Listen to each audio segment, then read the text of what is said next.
President-elect, Retd, General Secretary of the OPA, Engineer, and our esteemed speakers today, who will be introduced you very shortly, Mr. Dhananath Fernando and the Admiral, Jayaratne. Past Presidents, Vice Presidents, Executive Committee members, and forum members of the OPA, and also the members of the member associations, ladies and gentlemen. Today, isn't it a very timely topic? We are talking about the war in the Gulf region, its implications, and the way forward for Sri Lanka. In advance, I should be failing my duties if I not thank Mr. Bhanu Wijayaratne, who is the chairman of the National Issues Committee of the OPA, who had arranged the very timely topic, and also to jointly take this seminar with the seminars, programs and workshops and programs committee of the OPA, which I am chairing, and also I must thank all the committee members of both the committees. So we are heading towards this timely topic today. So before moving to the speakers, my first and foremost duty to invite Mr. Jayaratne, the President of the OPA, to formally deliver the welcome speech. Over to you, sir.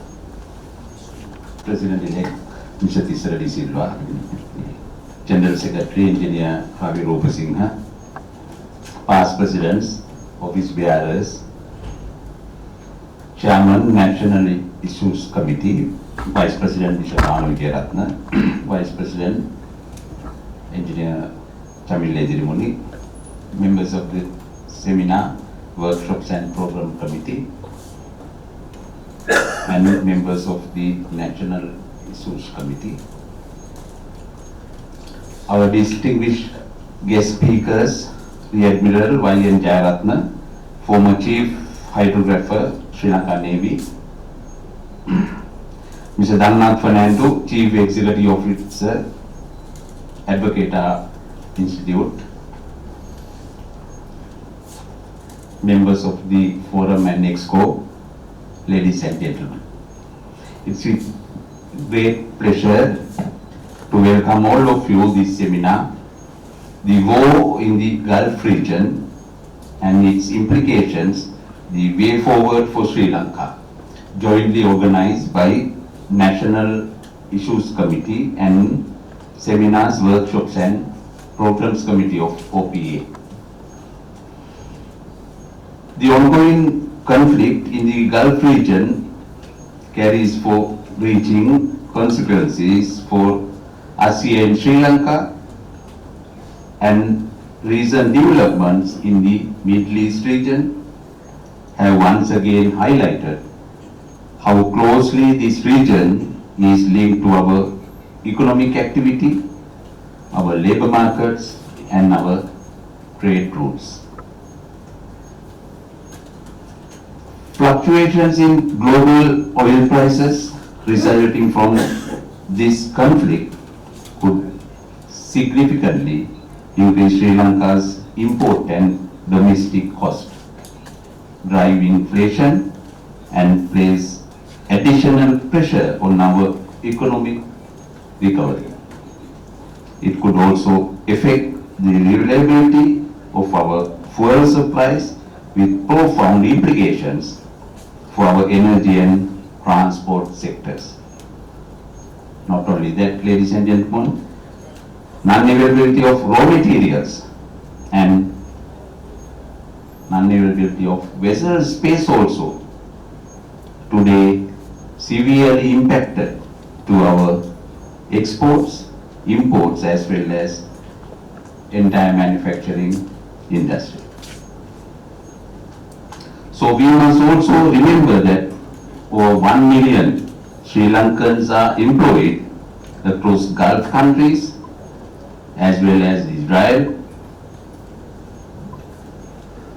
and this war could have direct consequences for the livelihoods of these workers and for the stability of our foreign reserves. Amidst these challenges, however, there may also emerge certain opportunities for Sri Lanka as well, as global trade routes and supply chains adjust to geopolitical uncertainty.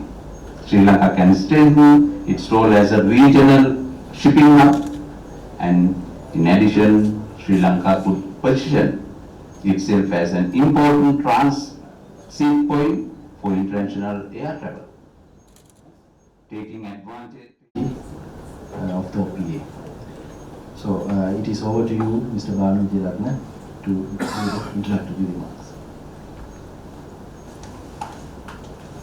Good evening, President Mr. Jayaratne, members of the head table, our distinguished speakers today, Admiral Wijayaratne and Mr. Dhananath Fernando, Chief Executive Officer of Advocata, the past presidents, the members of the Executive Council, General Forum, ladies and gentlemen.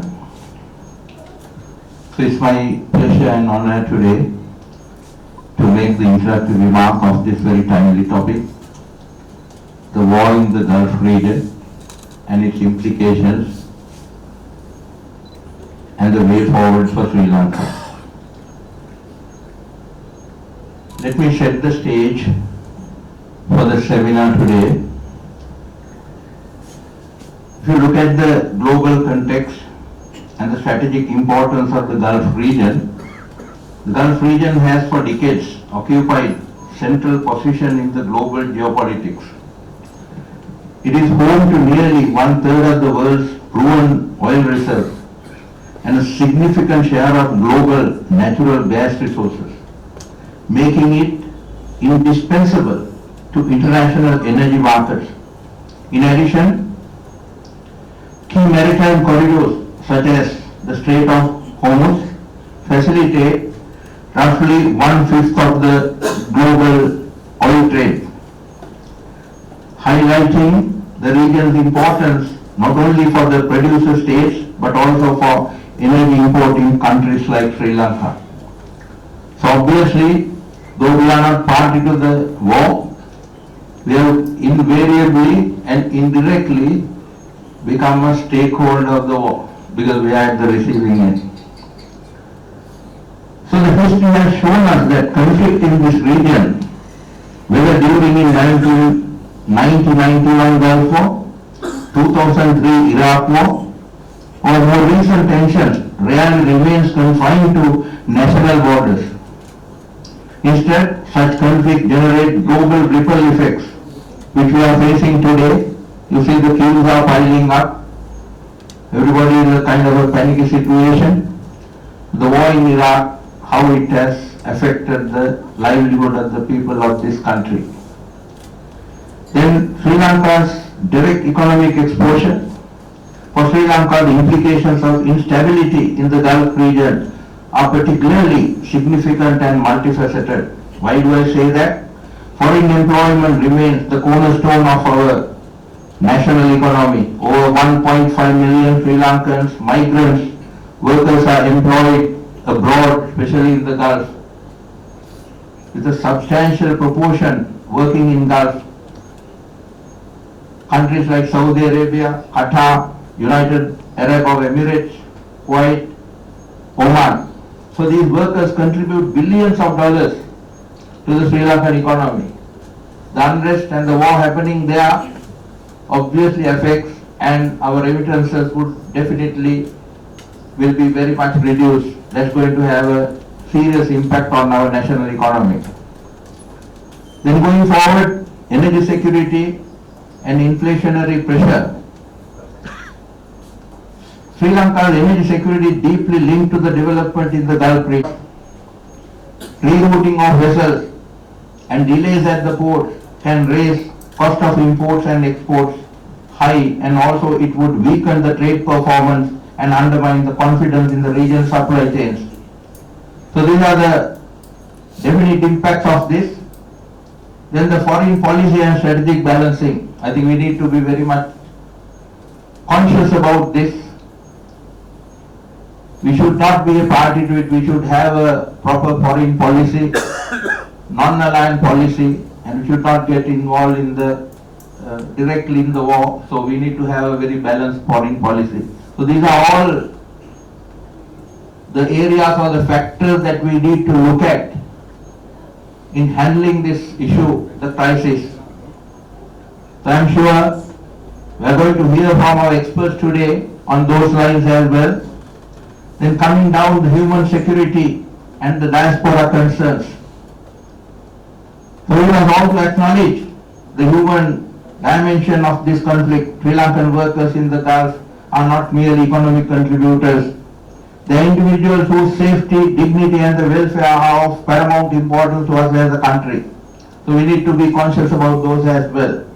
So therefore, may I now lay down the purpose and the objective of this seminar is to critically assess the economic, political and the security implications of the war in the Gulf region. Examine policy options related to energy diversification, labor migration, foreign relations and economic resilience. The country is just about to coming out of the woods after an economic debacle, and this has made things worse. But we need to see how best we can turn this an opportunity.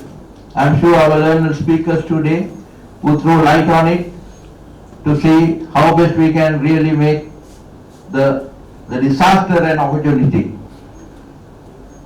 So the way forward for us, reducing over-reliance on a limited number of energy sources. Of course, we have to look at the solar. We are blessed with sunlight throughout the year. So I think we need to revert to it and to get the full benefit of it rather than depending too much on this fossil energy. Strengthening diplomatic engagement with labor receiving countries. Enhancing protection framework for migrant workers. Building economic buffers and strategies to have our reserves in place, and deepening regional and multilateral cooperation. So these are the areas, ladies and gentlemen, that we will be focusing and we will be wanting our speakers to enlighten us on. So having set the stage, I won't take more time than this, and let me conclude my introductory remarks by wishing everybody a very successful seminar. Thank you. Mr. Bhanu Wijayaratne, indeed for organizing this timely seminar and also setting the tone for the day. We will now turn into our guest speakers. Admiral Jayaratne. Admiral Jayaratne retired from the Sri Lanka Navy in 2022 on reaching mandatory retirement age of 55 after an illustrious battle decorated and unblemished career span of over 35 years. He joined the Navy in 1986 immediately after his schooling at Royal College, Colombo, and was adjudged the best cadet of the 15th intake of the officers cadets. He is a member of the expert committee appointed for the delineation of outer continental margin of Sri Lanka and has represented the Navy and the government several forums, from Colombo Security Conclave to Joint Working Group on Fisheries. As the Chief Hydrographer, he chaired the North Indian Ocean Hydrographic Commission consisting of 12 member states. He holds 2 master's degrees from University of California for defense studies in 2001 and University of Goa, India for hydrographic surveys in 2003. He is an International Hydrographic Organization's Category A qualified hydrographer with vast knowledge and experience on oceanic and maritime matters. He has been decorated for gallantry 3 times by the President of the country and remains an expert of asymmetric warfighting at sea. He speaks widely on contemporary geostrategic maritime issues and the oceans and regularly write on printed media and think tanks on matters of maritime. So, over to you, sir. The stage is yours.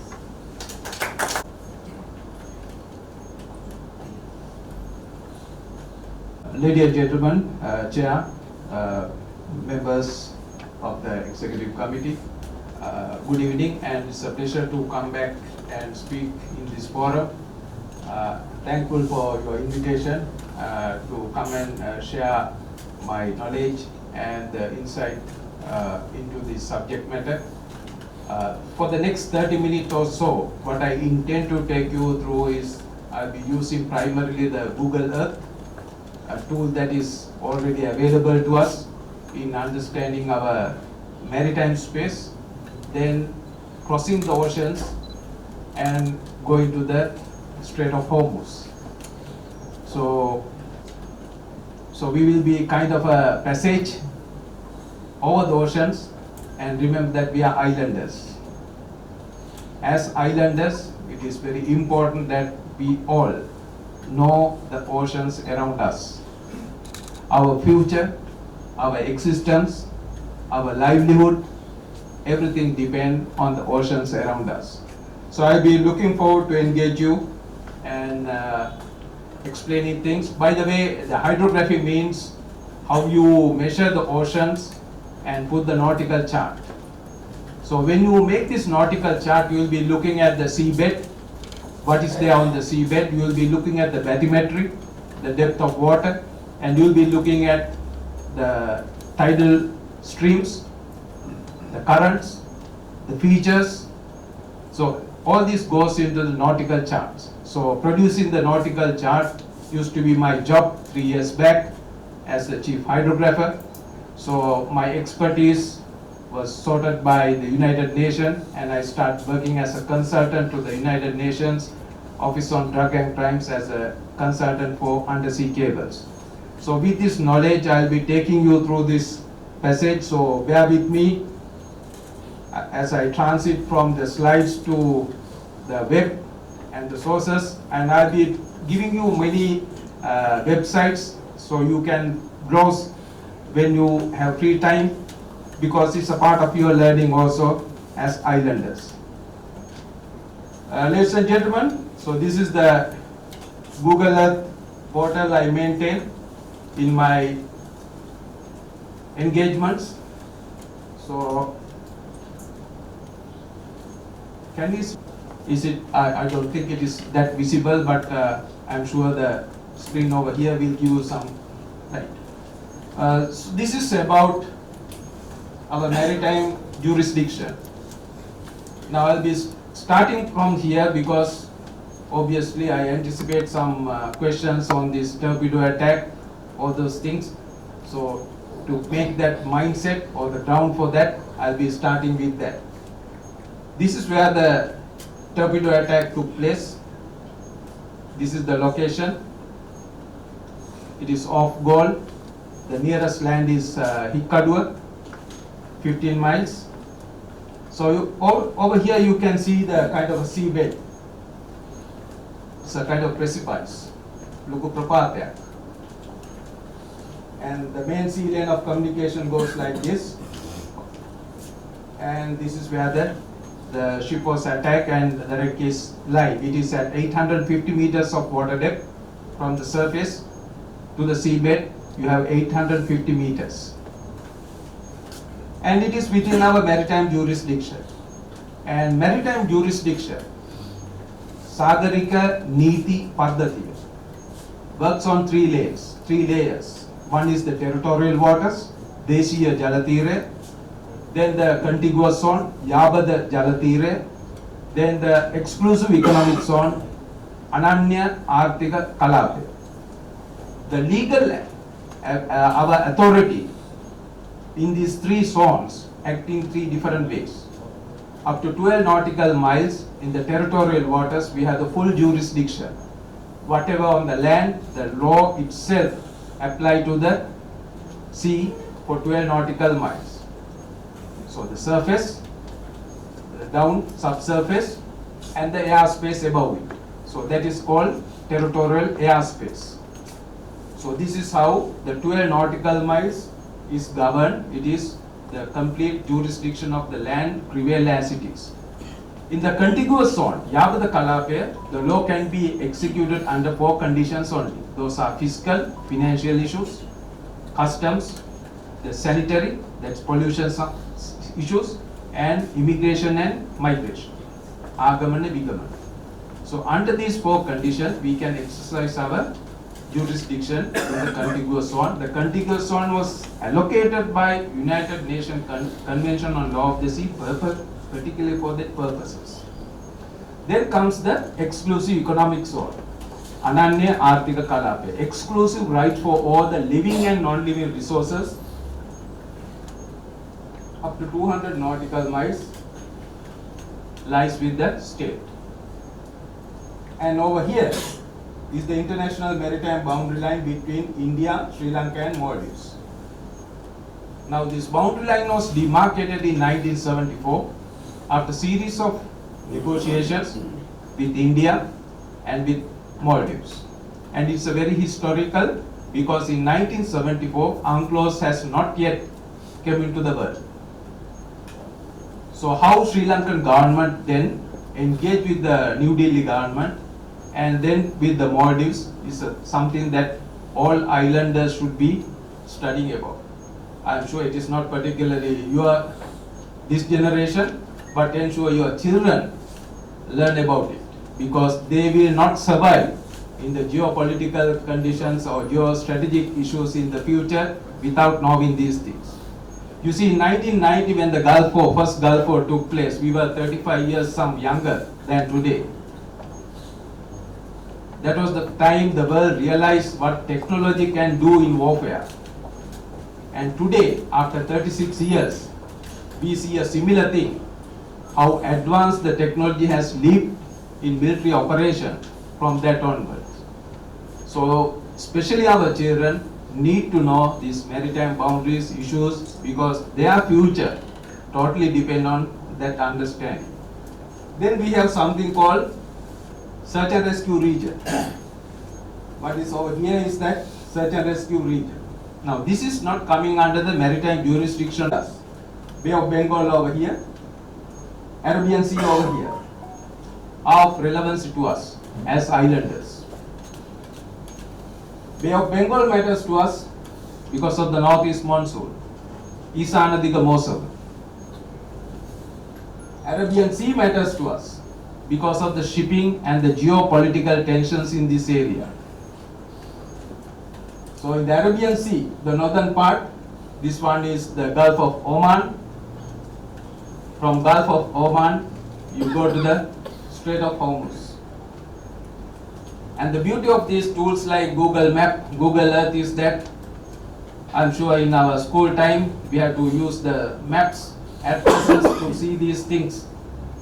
And even those were not that detailed. But today, you have tools that you can zoom in, find out where these places are. So this is Strait of Hormuz. So I can measure it. Let's measure it in nautical, let's say kilometers.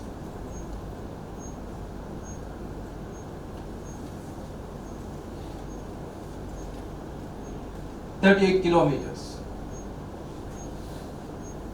It doesn't mean that ships can navigate over here if there's a shallow waters. So there's a demarcated area. The tankers especially do not go into water depth less than 25 meters. So they always remain in depth more than 20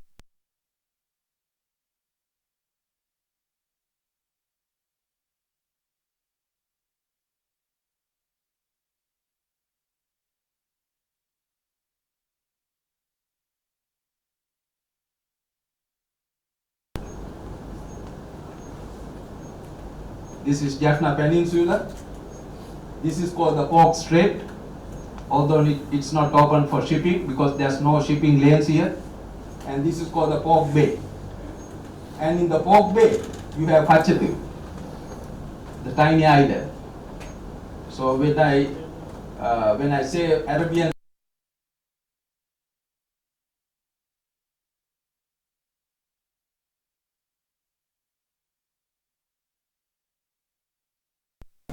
how much as islanders we know our ocean is determined by this knowledge. So it's very important that we know where Hatchetty is, where Cork Bay is, where Cork Strait is. You don't have to be in the Navy to learn those things. It's a must that all islanders should know.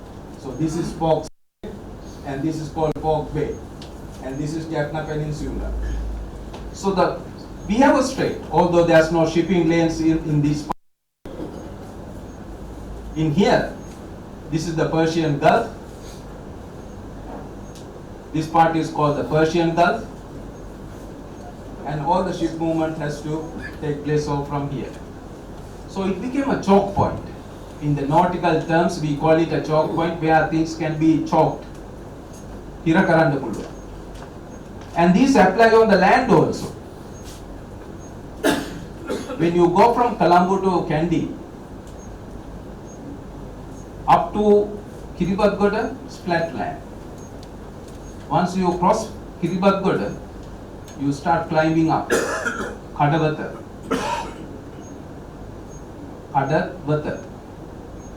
That's a choke point.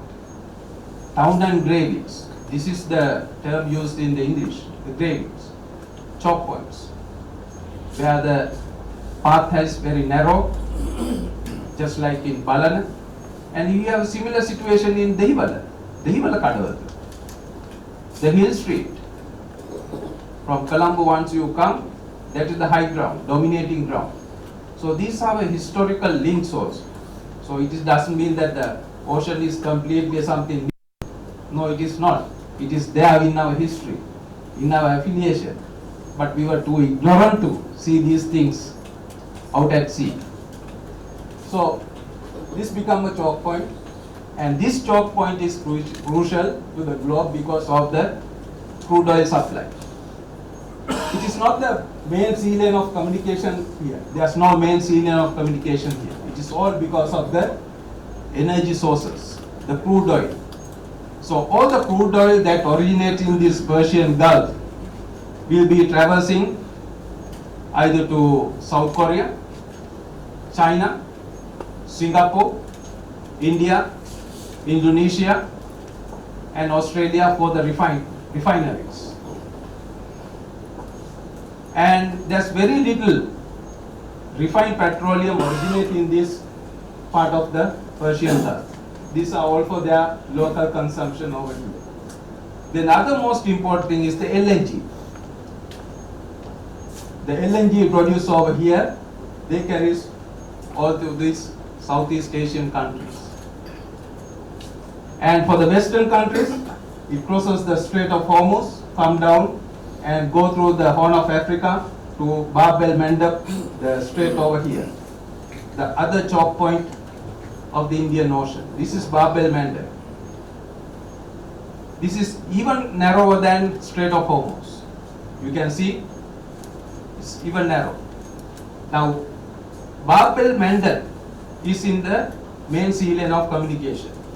What I mean by main sea lane of communication is all the ships that originate in Far East will come down South China Sea, Strait of Singapore, Strait of Malacca, cross the Arabian Sea, go south of Sri Lanka, 9-degree channel, into the Bay of Arabian Sea, go through the Horn of Africa, Bab el Mandeb, Red Sea, Suez Canal, and the Mediterranean. This is the main sea lane of communication that connect the Far East and Far West. Over here is the energy route, the crude oil primarily. All the crude oil originates here and go to various refineries around the world. Now we do not import crude oil from there. We import from brokers. And the brokers will have their storage somewhere else. So what happens is when this supply chain is disrupted over here, it will take some months for refineries to go through this process and produce refined petroleum. We get most of the refined petroleum from the India, this is especially from the eastern coast and from Singapore. And for them, the crude oil has to reach there.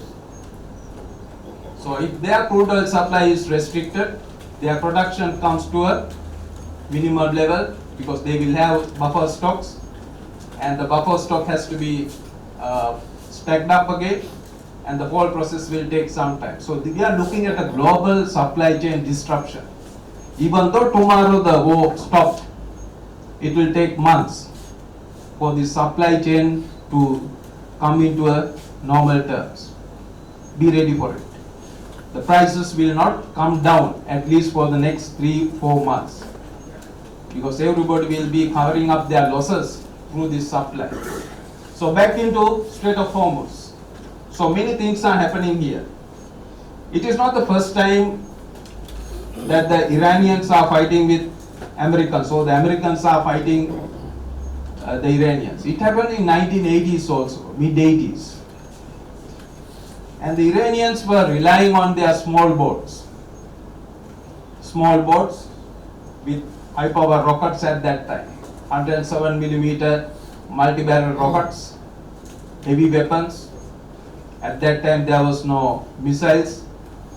So this is how they confronted the Americans. And these were some of the photographs from yesteryears and this years.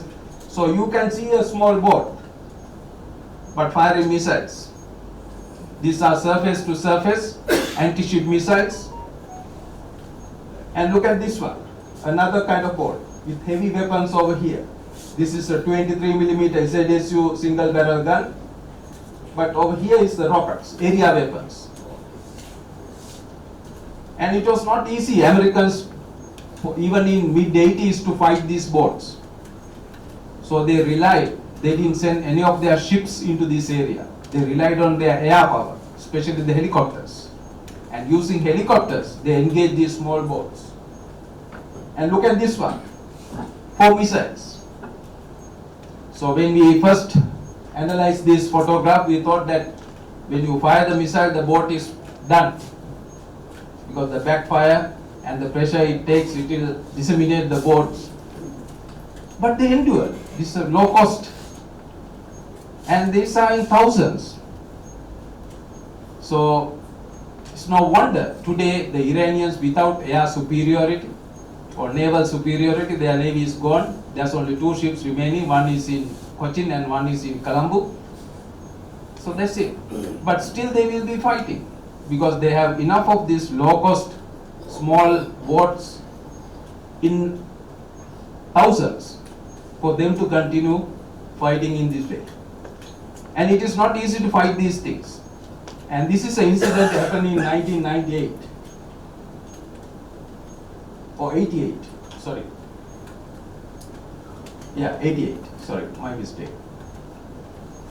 USS Vincennes, a modern destroyer of the US Navy, mistook an aircraft originating in Bandar Abbas, an Airbus civilian flight, to a small boat, and they fired missiles. The aircraft, the flight 655, these are things in the Wikipedia, in the internet, this ample of these reports are there, and this is how it was reported. So this happened in 1983, 83 one incident happened, in 88 another incident happened. Russia shot down the Korean Air flight on the Sakhalin Peninsula, belonged to Russians. So when the Americans shot down the aircraft, the Russia was up in the arms against Americans. And when it happened to Russians, then America was up in the arms against Russians. And this is how the Newsweek magazine reported the Russian as a murder in the air and the American one as why it happened. They didn't commit that it's a crime. So this is how the warfare has fought in between these two guys. So it is continuing today. And one peculiar thing about this Strait of Hormuz, these engagements between Americans and Iranians, is that they never drag into months.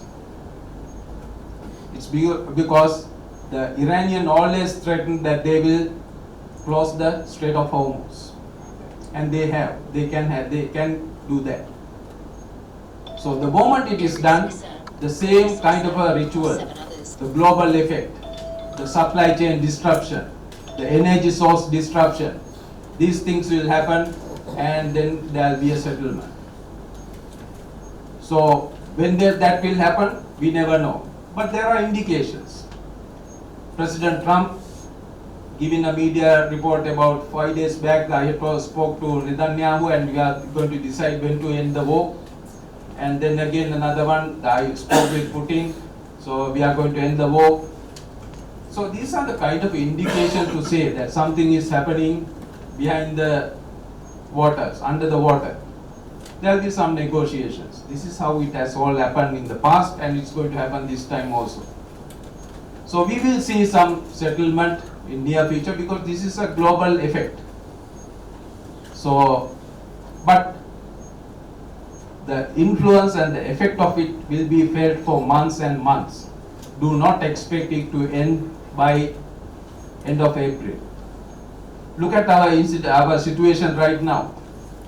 There's the climate is hot. It is because of the El Nino effect. It's not a heat wave. The whole region is hot, and as a result of that, the reservoirs capacity is going down. So our ability to generate hydropower is going down. Then we will have to switch on to coal power. The Kunoritchole produce nearly 50% of our power requirement, and with the coal issue and things in there, it looks like there's a question mark.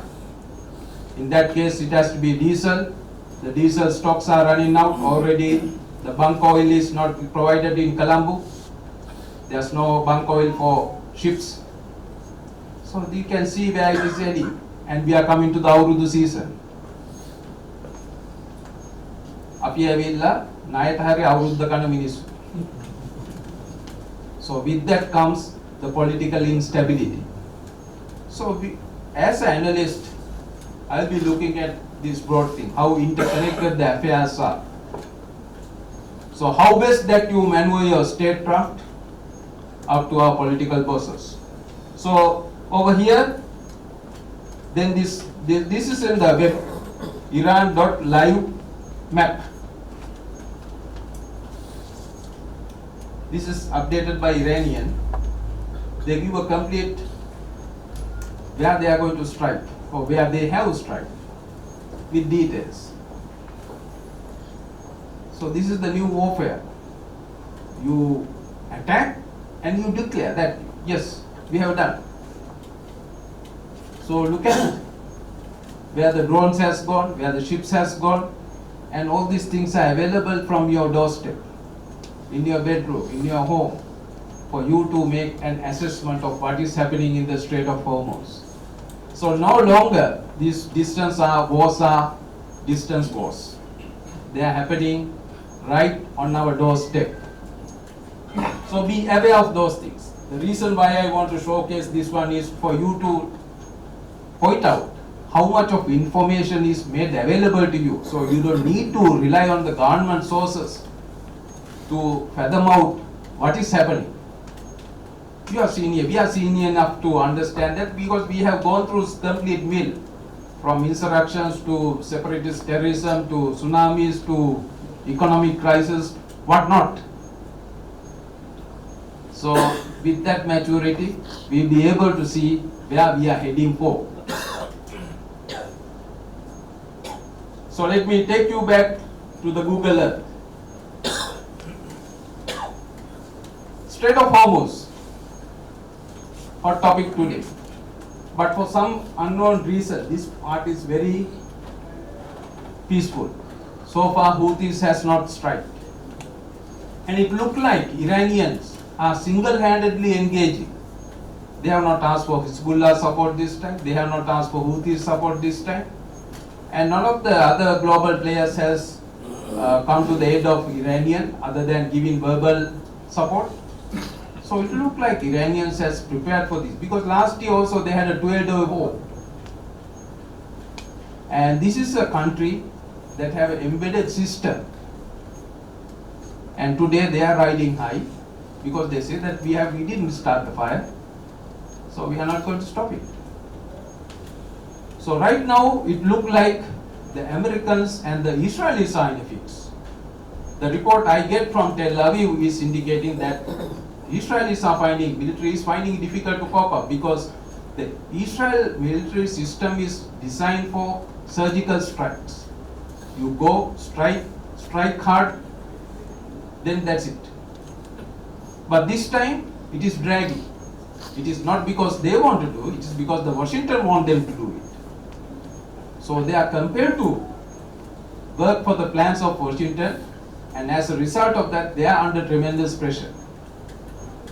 So what is happening in the USA? You never know. Because the Western narratives in a way indicate that decisions are taken by the Gang of Eight. It is White House that take decisions. So there's a marked difference of war fighting management of torpedoing happened. Is it a legal target? It is a legal target. It is a legal target in the sense it's a warship, a listed warship, and this warship had sonars, torpedoes, and they had anti-submarine capability, and it happened outside the territorial waters of a third party. So whether it is ready for combat or not, immaterial. Warships are warships. So, and look at the video that is the Americans have put forward in the social media, the torpedo attack. It points out that at that time there are people on the deck. People are moving. So that means there has been some kind of a commotion on board. So it looked like that the Americans has pre-warned them to abandon the ship. And it tallied with that report originating on the Iranian media about one guy calling his father and telling that American forces have alerted them to vacate the ship because they are going to torpedo it. So it looked like. And the time of attack, it looked like the American submarine commander has attacked with consideration for the life, safety, and exactly within his terms of reference for engagement. It's about 5:08 in the morning. So there was ample time for the recovery of the survivors. So you cannot blame that guy. You cannot take him to the courts because he has given that time frame. Had he torpedoed the vessel at 1 o'clock in the morning, none of the other guys will be surviving because they cannot swim. Now that points out how do you maintain the Navy. The navies are not maintained overnight. You have to maintain those things. Right? Iranian, there's an issue. There's Iranian Navy and there's Iranian Revolutionary Guard Navy. Iranian Revolutionary Guard Navy handle all these small boats, suicide boats, all these gadgetries. Whereas the Navy handle the big ships. There are conflicts in this situation. It has been there since 2000, the time the Ayatollah took over Iran. So we have to understand these things. So why the ship became an easy target has to be questioned and find out only from the survivors. So it became a mandatory role of the state, postal state, to find out these details. So this is how the distance war are no more a distance. Today warfare is global. And you will have many instruments at your disposal to find out what is happening elsewhere. And at the same time, their repercussions, their effect will be felt in our household also. So with that,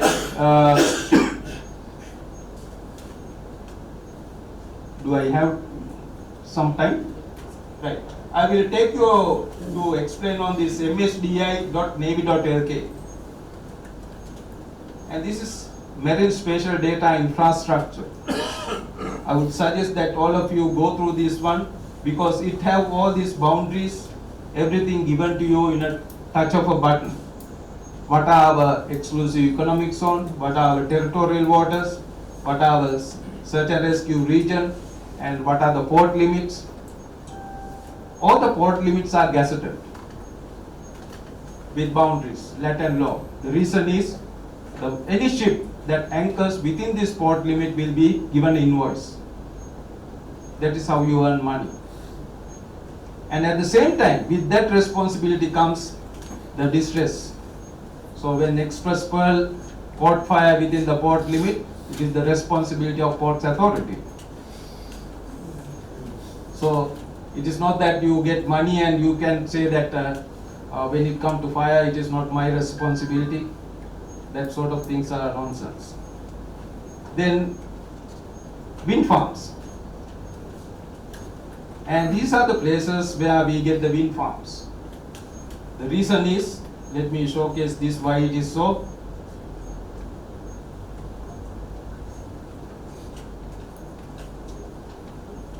I am sure at the end of this my speech you will realize how little you know about our island. This is right now the wind conditions around us. You can see the wind is weak because we are in the intermonsoon, Antar Mosam. The next rain will be coming in mid-May, that is Niritadiga Mosam. So till that time we will be having this intermonsoon period. Now in the intermonsoon period, sometimes in the evening you get rains. It will be extremely hot because of the heat. It will create clouds and that will give rain, but it's for 3-4 hours, that's it. That rain will not good enough to fill our reservoirs. And all this rain will be on the coastal region only. Right now, so you can see the wind is very weak and it is mainly coming from the eastern side, and as a result of the central hills, there's a shadow area. Now all our wind farms are on this region because in northeast monsoon, the wind will be channeled through this gap over here. In the southwest monsoon, the wind will be again channeled through this stretch here. The reason is our central hills over here, Madhyama Kandukare. Then there's a massive mountain chain ridge here called Western Ghats in India. So because of these Western Ghats over here and because of the central hills over here, the wind will be channeled through this narrow gap. And that is why year long we get wind consistency in this part. If not for these central hills, the wind will not be behaving like that.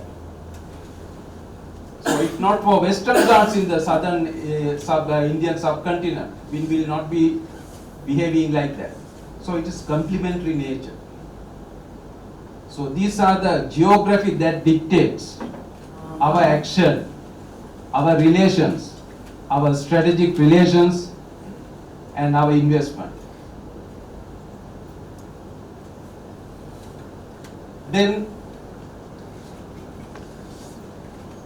I'll take to this one. Since I mentioned about Kachatiu, this is where the Kachatiu is in the Pork Bay.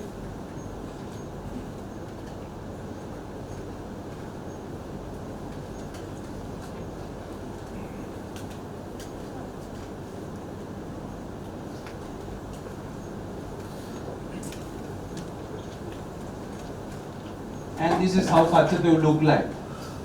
This is the island and this is the seabed.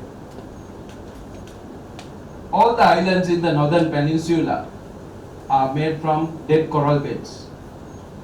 With the years and years of sand accumulation has created these small islets, and this is a 3D representation of all these things. These are available under crowdsourced bathymetry in this website. Please do visit these things. Your knowledge on these things will empower these islanders on understanding what is our role in this region. Remember that we may be a small island, but our role in this region is quite heavy to our size. Why? The reason is the reason lies on geography.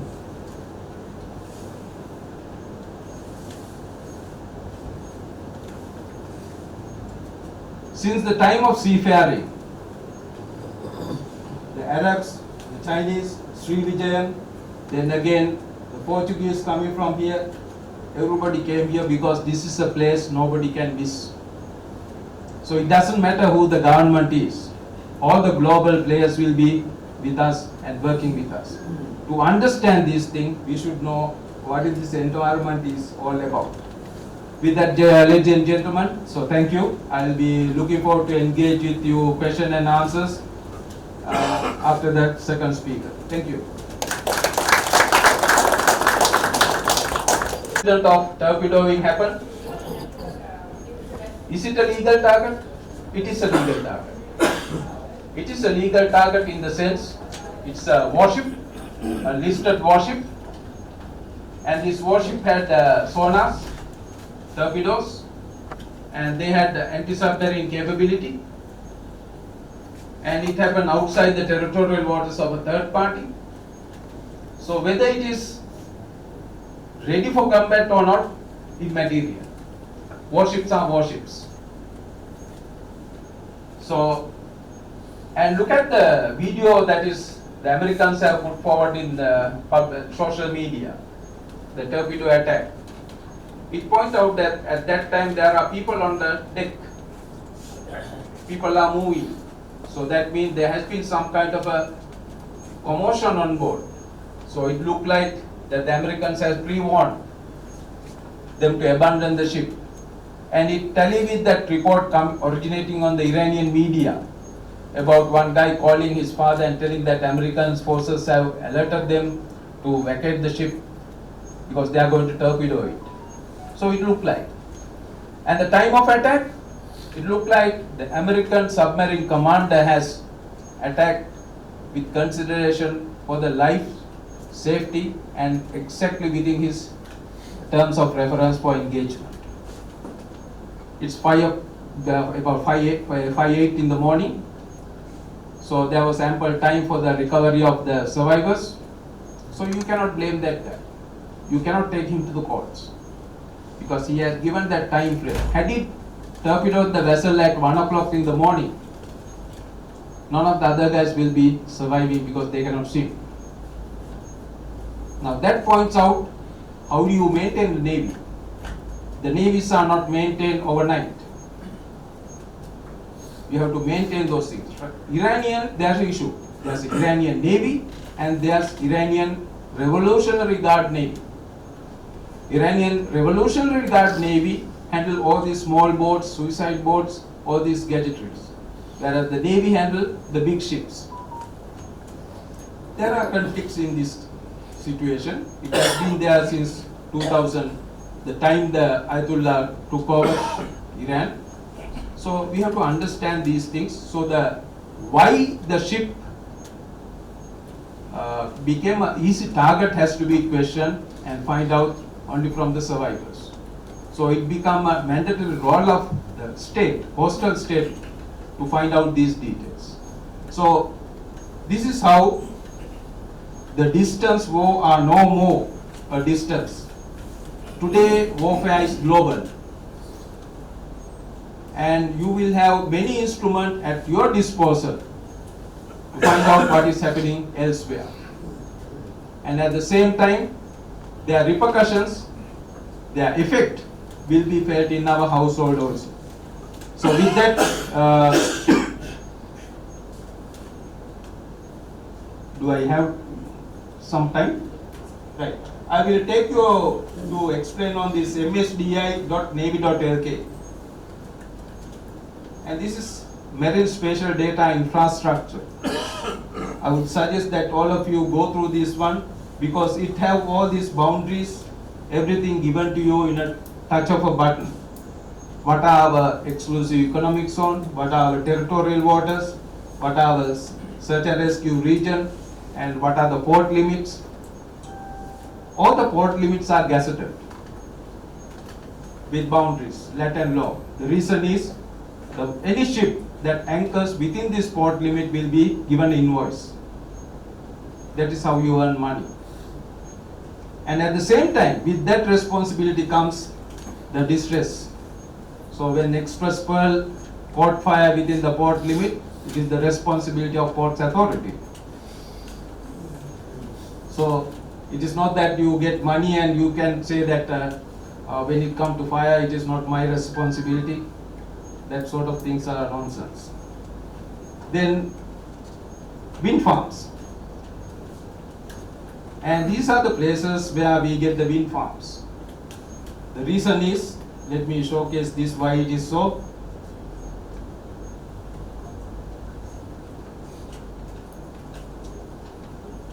I am sure at the end of this my speech you will realize how little you know about our island. This is right now the wind conditions around us. You can see the wind is weak because we are in the inter-monsoon. Antar Mosam. The next rain will be coming in mid-May. That is Niritadiga Mosam. So till that time we will be having this inter-monsoon period.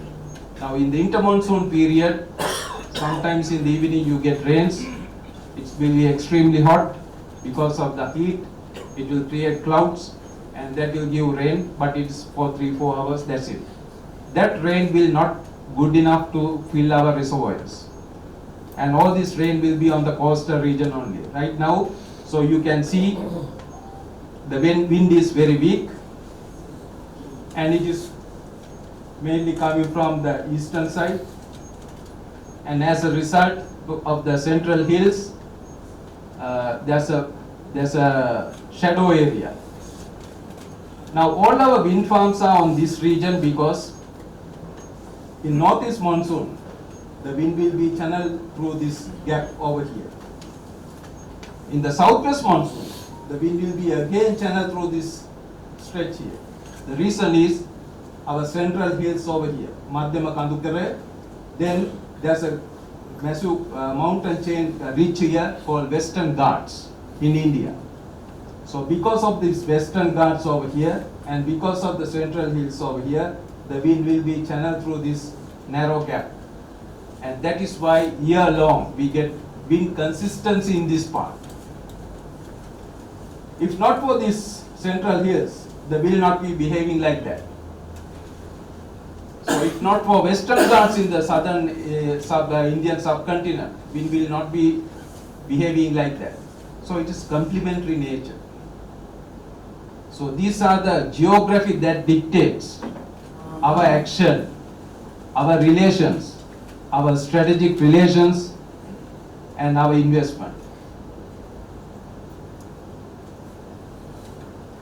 Then I'll take to this one. Since I mentioned about Kachatiu, this is where the Kachatiu is in the Fork Bay.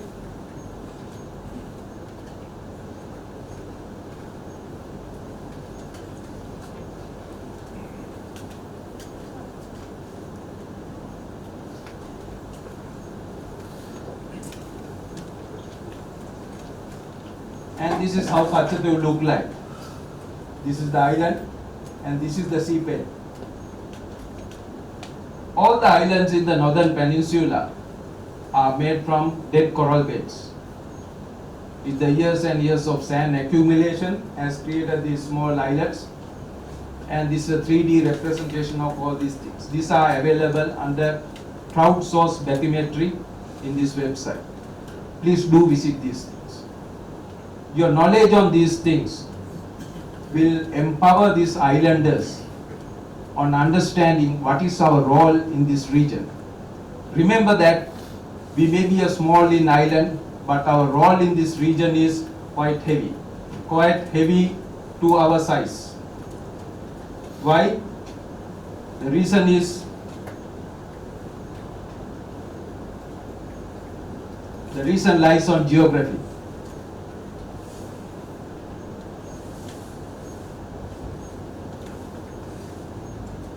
Since the time of seafaring, the Arabs, the Chinese, Sri Vijayan, then again the Portuguese coming from here.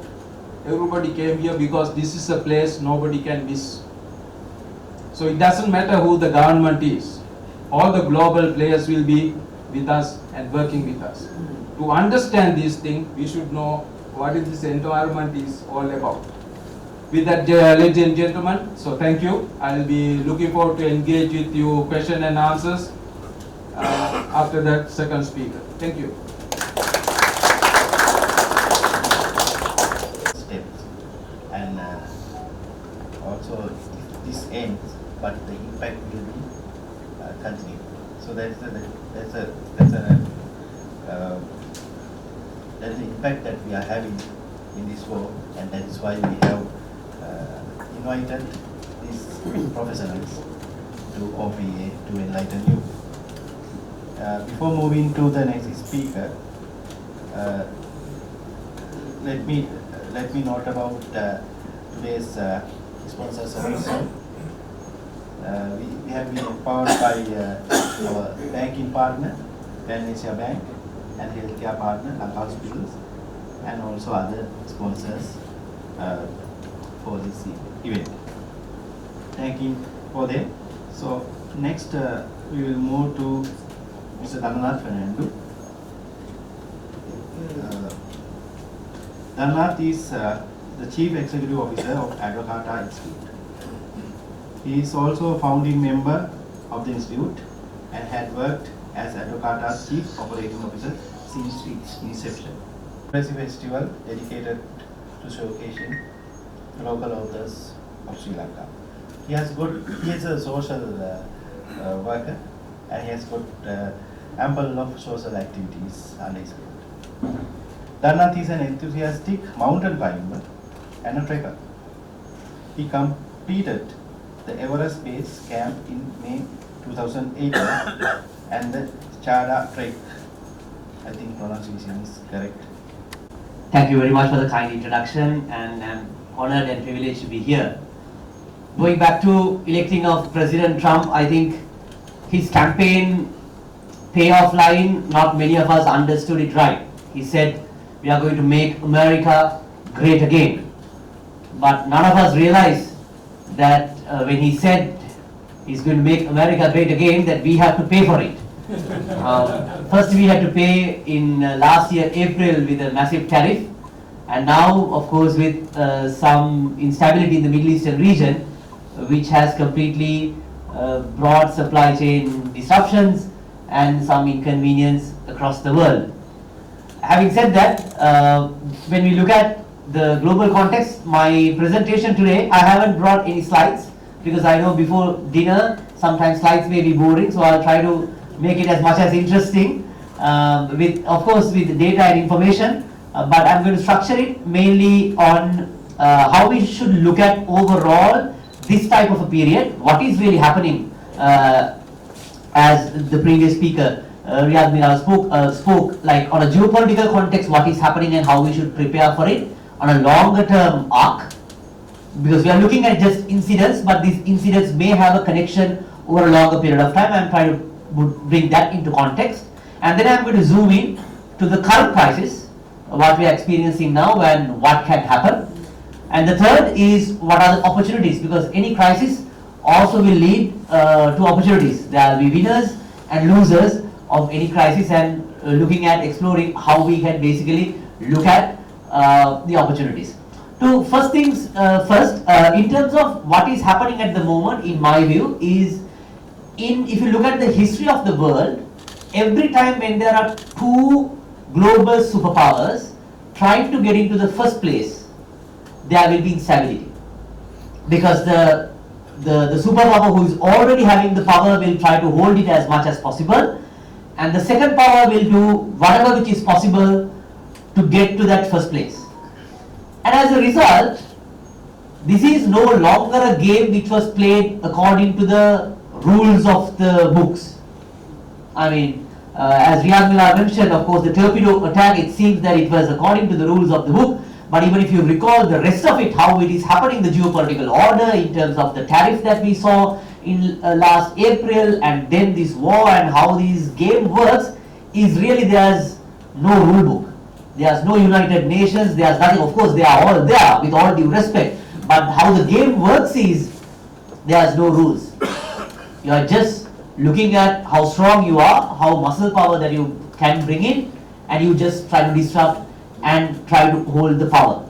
And of course, when these things happen, there will be global instability. It may be a world war, it may be the way that you want to define it, but there will be long-term instability. The challenge is we really don't know whether it's going to be like 3 years or 30 years, because this can go on and on. And as you can see already, if you look at the region, there's already a war. Already there's a war between Russia and Ukraine, and also we know it's a proxy war. Who is supporting Ukraine and while Russia is on the other side. And even if you look at, there's a war between Afghanistan and Pakistan, and there's again US is engaged with also with some kind of a intervention with now with Venezuela, and they are thinking of Cuba, and there's already in the Middle Eastern region there's another war. So if you look at overall, there's global instability across the board.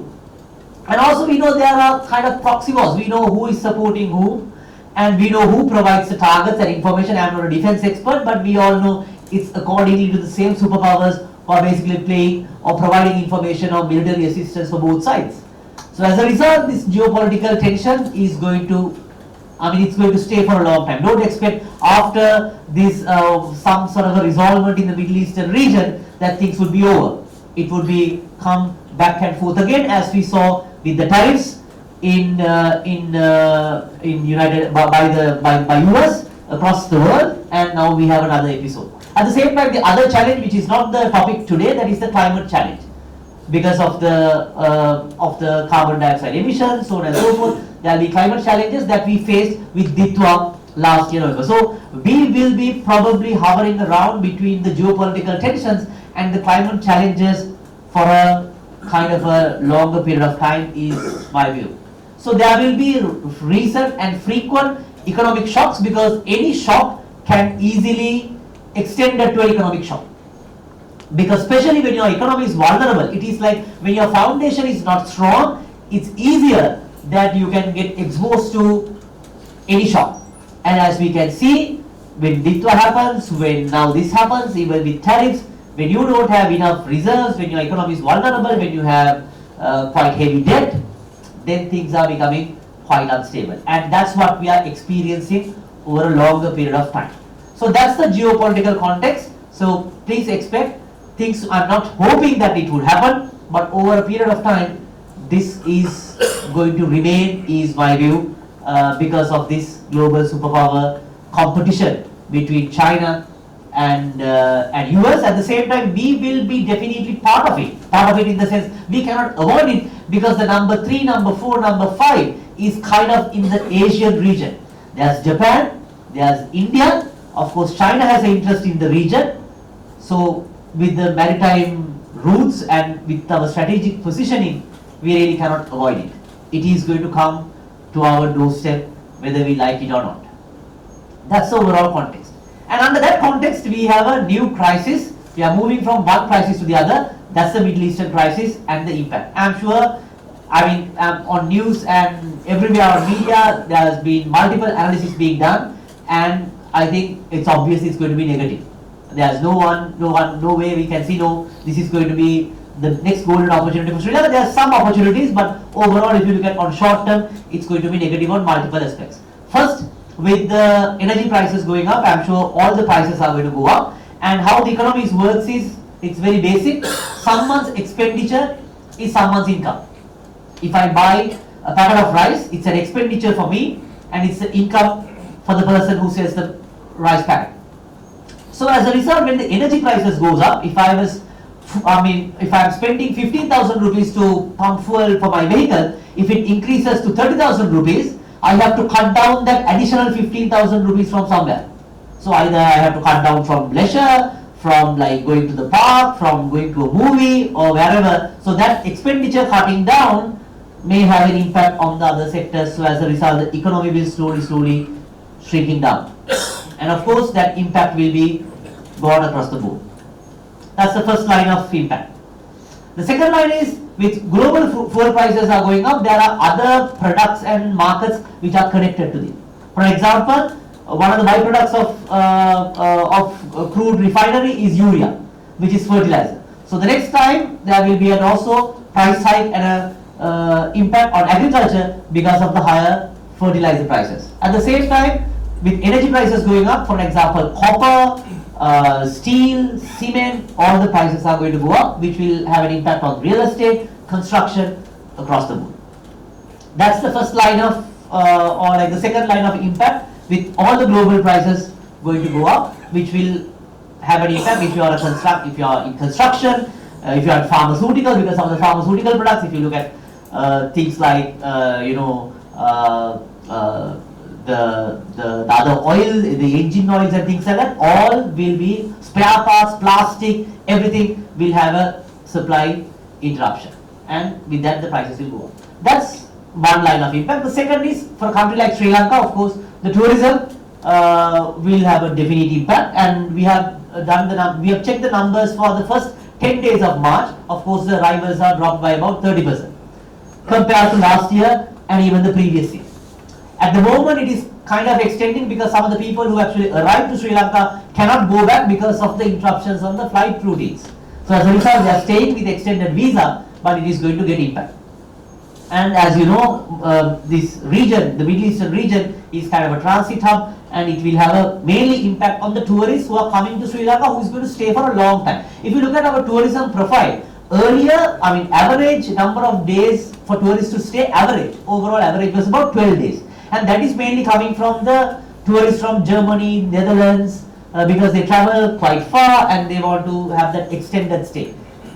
And over a period of time, that profile slowly moved to about 6 to 7 days, because the profile moved to Indians, because many Indians started coming in because they are, and they are becoming a middle income country. So as a result, we are losing out mainly on the tourists who are going to stay for a long time and who have the spending capacity. So that's quite negative on the second front. The other front is, of course, on the remittances. With the remittances, because about 40% of remittances comes from the Middle East, and of course there are job losses and or like the income drops in the Middle Eastern region, because as you know, I'm sure most of our relatives, friends, family members are working there. They have service charges and overtime and all that is going to cut down with the instability in the region. So as a result, there will be less remittances coming to Sri Lanka. And as you, I'm not sure whether you know, about one household out of every 10 households has someone who is overseas sending remittances. So basically, how people spend money is from the remittances that their relatives are sending from overseas. So there will be also, if you look at the electronic items, there will be a demand contraction on the other side. That's another line of impact.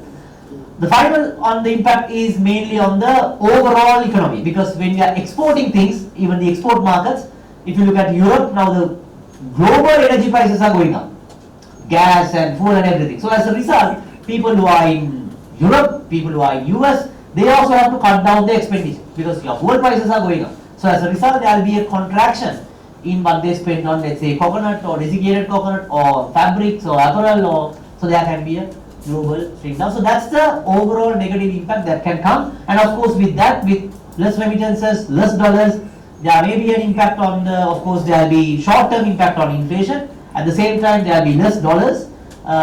So if the inflation goes up, the interest rates may go up. And at the same time, with less dollars coming in, if the demand doesn't contract, there may be a chance that the currency may also depreciate, which will again affect all the prices. So that's the overall impact on Sri Lanka. Now the next point is whether our response to this fuel crisis is adequate. Now there I have kind of a, I won't say controversial, but unpopular view. Very unpopular, unfortunately, I will say that anyway, because our measures, now if you look at out of our imports, about 20% of our imports is on fuel. Now if you recall, we have implemented a fuel QR code, which a lot of people have hope. I also hope it will work, but we should realize the fuel queues that we had in 2022 versus the fuel queues that we have now are two different reasons.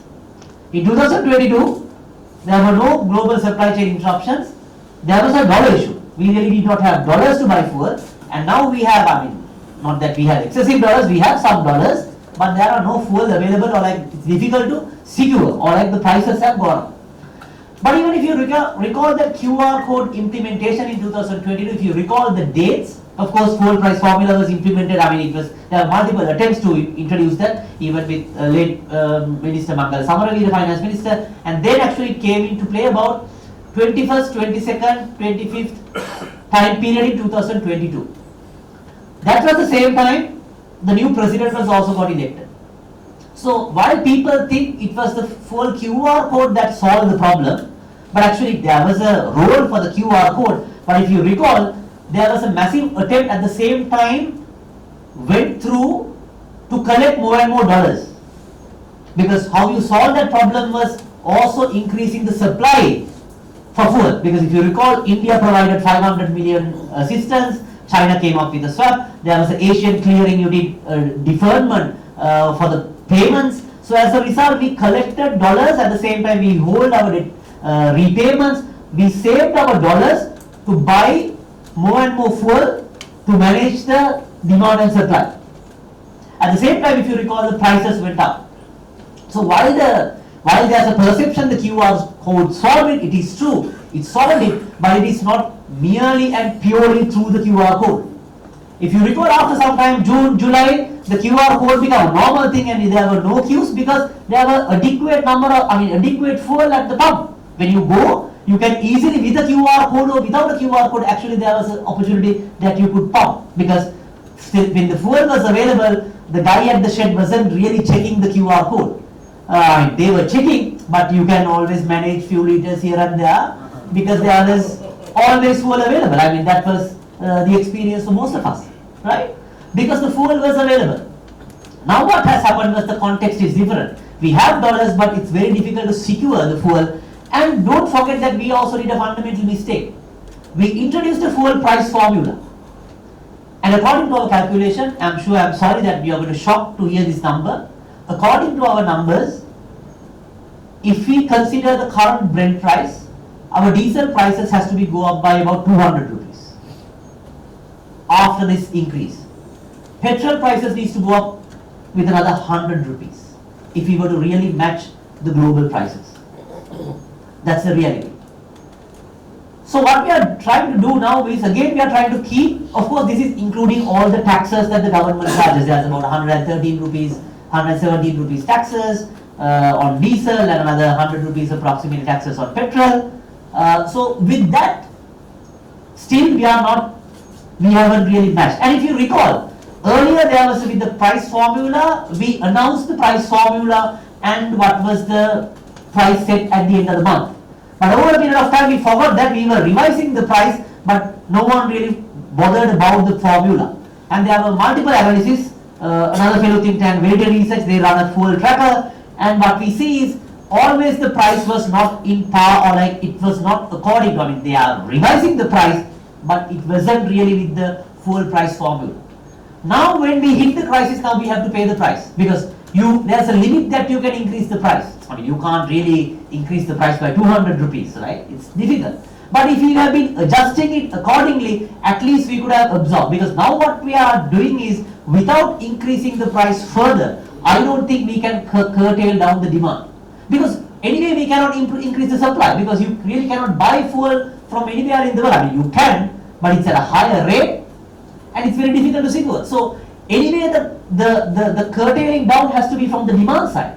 And you cannot really curtail it down from only through a QR code without increasing the prices. And it doesn't mean that I'm endorsing for a price increase.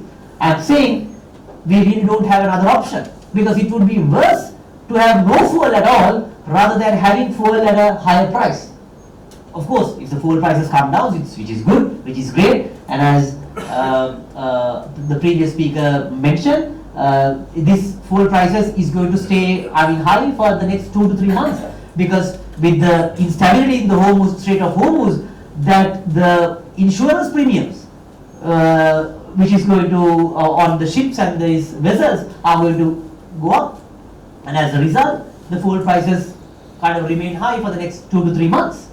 So without curtailing the demand side, I'm not sure whether we really can sustain this prices. So likely there will be another fold revision even within this month.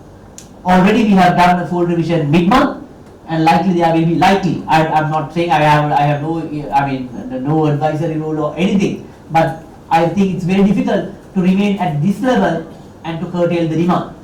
At the same time, we should also not forget, especially when we are taking these measures, we should also think on a long-term arc. Because especially when you move to quota systems and things like that, generally it's very difficult to roll back. If you recall, the executive presidency, everyone says they are going to abolish it, no one really wants to do it. I'm just giving an example. Online Safety Act, everyone says they are going to roll it back, it's very difficult. Even vehicle imports ban, the same thing happened when COVID happened, but again, it was very difficult to roll back. Right? So when you bring such extreme measures, it's very difficult to roll back, and that's why it is better to adjust it through prices when things are difficult. Then I know the next question, what are you talking about, like increase the prices by 200 rupees? What is going to happen for the poorest of the poor? There's already about 20% poverty rate in Sri Lanka, so what is going to happen to them? The fishery, the fishermen and all, yes, true, it would be difficult. So that's where your social safety net needs to come into play and provide an energy subsidy in a cash transfer form for them to sustain. Because don't forget, out of the consumption of overall fuel in Sri Lanka, the 70% of the fuel in Sri Lanka is consumed by 30% of the wealthiest people. I repeat the fact. 70% of the fuel is consumed by 30% of the wealthiest people. I mean, it's quite obvious, right? If you are driving a V8 versus a motorbike, your fuel efficiency is quite low on the V8. Motorbike probably can go like what, 30 kilometers per liter, 40 kilometers easily, and the V8 probably can go like what, how many kilometers per liter? 4. So the amount of fuel that you are using to travel 1 kilometer is comparatively high for a V8 versus a motorbike. So if you are keeping the prices low across the board, actually you are subsidizing the guy who drives a V8. And I have no offense on someone who drives a V8, but the prices has to reflect. So as a result, actually, if you adjust it through prices, people will move for high fuel efficient transport modes. Like people who are in this room probably will consider a pick-me or a Uber instead of driving their own vehicles because that's a safer mode. And at the same time, the poorest of the poor will be benefited. The tuk guys will of course increase the prices, but it's a better option than you and us and everybody staying at the queue, because already the poorest of the poor guy is already suffering, because the poor three-wheeler guy, to get the fuel, there's a separate story how they are holding and all that, but they have to stay for like 3-4 hours, which is their actually opportunity cost of earning a revenue. So you are anyway hampering them on the other side. Same for the fisheries guys, and there will be so many exemptions that you need to bring in on this quota, where you have to bring for ambulances there's a separate quota, for public transport there's a separate quota, for agriculture, the generators, because generators really don't have a QR code, right, to get fuel. So I'm not saying not to have a QR code system at all, but it has to be complemented with a high fuel price, unfortunately. This is the same technique that we use generally when we curb inflation and when we are also depreciating or floating the rupee. If you recall, when the government really cannot manage the balance of payments, you say you float the currency. When you are floating the currency, the next thing that you do is you increase the interest rate. Without increasing the interest rate, if you float the currency, it is completely, the currency is going all over, which is difficult to control. So that's why basically you increase the interest rate, so you contain the demand to begin with. So that's the unpopular or like the less popular opinion in terms of fuel. But again, it doesn't mean that fuel prices increase is a good thing, because all the prices from the Ilolu tier to backpacker to everything will go up. But unfortunately, run the system. But now look what has happened. We are closing down schools. I mean, the entire economy is completely slowing down because of this issue. It is rather better to run the economy at a higher price. Of course, it will still contract, but without, now we are trying to solve the fuel problem, but there are so many other emerging problems are there, including school, public health and everything. So that's where we have to be cautious. That's the second part of my presentation. The third part is the the opportunities that is arising from this crisis. Now, if you look at the Middle Eastern region, that was a reason. That was a region considered quite stable, and I'm sure most of the wealthiest people, even it was accused that the corrupt money was in Dubai, and now that stability has come to kind of a challenge. So with that, there will be an opportunity for another neutral location to look for investments. But again, at the current setup, the current policy setup, we are not ready for that. Even if you recall, when COVID happened, all the global giants of manufacturing, they had a strategy called China Plus One, because they realized, my goodness, China is the world, the world's factory. But when they face a challenge, the entire supply chain disrupted, so they considered a China Plus One strategy. So as a result, who got the main benefit? Vietnam and our next door India. As a result, the Apple moved there, the lot of big companies moved to Vietnam, Malaysia, Thailand, and even the next door India. And we were not ready to absorb that wave. And now there's a new wave, because after the Middle Eastern crisis, there are banks considering of relocating, and their data centers have been attacked. So of course people will consider to relocate or diversify the risk, and there will be an opportunity for us. And at the same time, when this crisis of course resurfaced the need to have the security of the maritime routes. So as a result, people will consider the security of the maritime routes, because otherwise the global trade cannot really sustain. So Sri Lanka is well positioned to do that, and I think that was the point the previous speaker brought out, because if you are considering the maritime routes, you have to have the security aspect to it. And with that, there will be opportunities, like even every ship that is passes through our territorial waters, if I heard it right, we can raise an invoice. But of course, it's not only the invoice that you have to provide, you have to be available for certain facilities to provide. Like if it catches a fire, you have to provide the services. So to do that, there is an opportunity for Sri Lanka to grow on that maritime front, but our policy reforms are not up to mark to really attract that opportunity.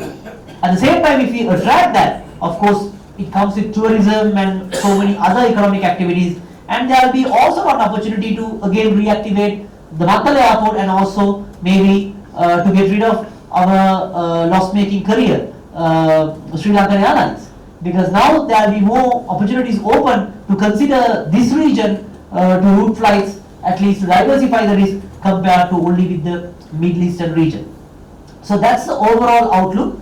One risk factor that we are going to face is the geopolitical risk, because we are not a big country who can really fathom these massive geopolitical superpowers. So we have to be quite cautious, and our investments has to be mainly on the geopolitical front and also on the national security front. Now, if you are moving towards, if you are going to grab this opportunity, as you know, and as we all know, it is no longer going to be a battle between the soldiers. As it was famously said, the wars are not won by killing soldiers of either side. It is mainly by, if you look at how the game being played, is by instigating the fear of the people who are not involved in the war, and that's what the Iranians are doing, right? They are not trying to kill the soldiers in equal numbers. What they are trying to do is you are creating the fear in the entire world, people who are not involved in the war, and that's the strategy. So if you are looking at basically on attracting those opportunities, we have to invest more on the cyber security, and at the same time on the maritime investments and AI, and to make sure that we will not get caught between similar kind of global superpower sort of a war in this region. And that's where our focus has to be. At the moment, we are already spending quite a lot on defense, which is good. Good in the sense that defense expenditure has to be refocused on the areas that supports trade and the economy. So those are the overall context, and unfortunately the future is quite uncertain, but I am optimistic. I believe this too shall pass, because you really cannot sustain this war for a longer period of time, because either the US has to decide whether they are going to put boots on the ground, or else having this warfare from the defense experts that I listen to is very difficult to sustain because of the heavy expenditure that incur to maintain this war at the sea or like in the ocean territory. So hope this will be passed, but it will have a longer term, I mean a mid-term impact. But of course it comes with opportunities, with more turbulent times ahead. So let's look at like on an overall angle, this is not going to go away very easily. At the same time, this is going to stay for some time, and we have to expect for similar kind of crises, and the only way out is having a stable economy to do this. I will wrap up with a famous quote on global trade and also on security. It was said, when goods and services don't cross borders, soldiers will. And that's what exactly happening at the moment. Goods and services don't cross the borders, and as a result, soldiers have crossed the lines. And it has affected all of us. And the only way that we can do it is engage with more and more trade, and then soldiers won't cross, goods will cross the borders, and that will bring the world peace. Thank you very much. Thank you very much, Mr. Muni, and thanks the two eminent speakers who really shared their knowledge on the subject. If you had listened today, I think it was very clearly mentioned the major impacts, the global geopolitical overview, then the oil and energy impact on the country, migrant workers and remittances, trade and shipping disruption, tourism and investment effects, inflation and food security, and also strategic opportunities and various policy recommendations that we should be looking at. From a global geopolitical overview, current conflict in the Gulf and the role of the global powers, superpowers, maybe US, China, Russia, and increasing militarization of shipping routes. Now, the last speaker, Mr. Dhananath, gave some insights into what he feels about it. And I would like to pose this question at Admiral Jayaratne. In your opinion, how stable the Gulf region in the next 6 to 12 months? And also, are we seeing a temporary crisis there, or is it going to be a long-term geopolitical shift?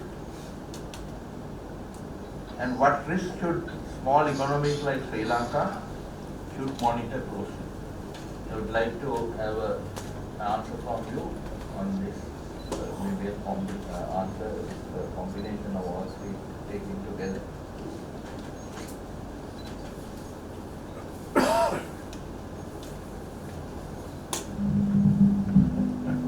Thank you. On the Middle East, Middle East seems to be the Shangri-La. Everything was rosy, everything was coming up, and came the global connectivity hub for all the air travel. Now with this, things are staying. Well, my take is that there will be repercussions, there will be regional arrangements to mitigate these issues, because the Middle East was not the Middle East what we saw 30 years back. The Middle East today is well aware of their stand, and it is remain independent. And with the latest crisis, I am sure they have learned their lessons of the necessity to stand on their own feet. Now remember, some time back, China broke a peace deal with Saudis and Iranians, and both these countries stood on that agreement. Despite the attack from Iranians, the Saudi never retaliated. And at the same time, Iran bought it that they are attacking the American interest and the Israeli interest. So things are happening over there that we will not come to know in Western narratives. And I'm sure the Middle East is looking at their own stand. And this episode will change the way the Middle East has thought about the Western Hemisphere. So that is my answer. Thank you.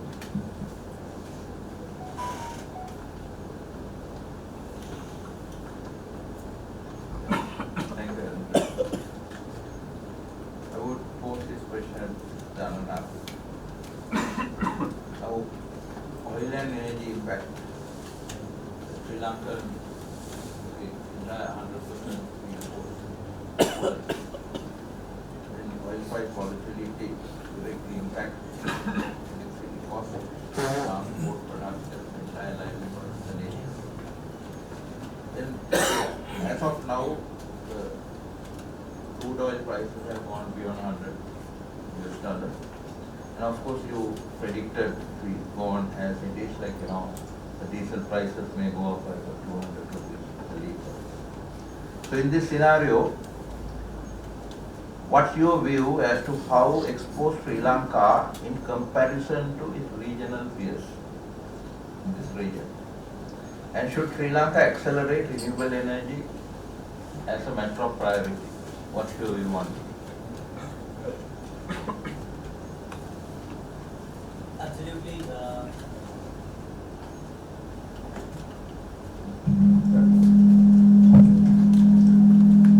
Absolutely, we have to focus on renewable energy, but the challenge is how are we going to do it, and how can we do it faster? One way to look at it is again working with the market aspects. Now there is, of course, there has been some reforms being initiated at the energy sector, and which was coming for a long time. So, because the challenge is, because our grid wasn't, I'm sure as we all know what happened on like the curtailment on Sundays on the renewable contribution. The grid has to be upgraded, which requires investment, and which is, not like millions of rupees, it's billions of dollars. And for that, we have to find investment. So that when we can solve that challenge, I think we can accelerate renewable. And we have been studying the numbers. I didn't bring the graph, but if you recall, approximately above in terms of our renewable contribution, including hydro, was about 50% for the last few months. And even in certain months, it was at about 70-80% overall. But of course, it was not like constant, but it was coming down. But because of course, with rain, with hydro, we have, I'm sure all the manifestos were written to contribute to 70% renewable energy. So it was above 70% in some of the months. It was approximately above 40 to 50% across the board. So it is there, but it is how we basically accelerate that. And also don't forget, renewable also requires some level of fuel, not for Sri Lanka, but if you recall, like the battery storage and the other mineral, because renewable boom to take over the world, which requires a lot of mining industry to take place, because all these solar panels, the battery storage, minerals, requires mining to take place.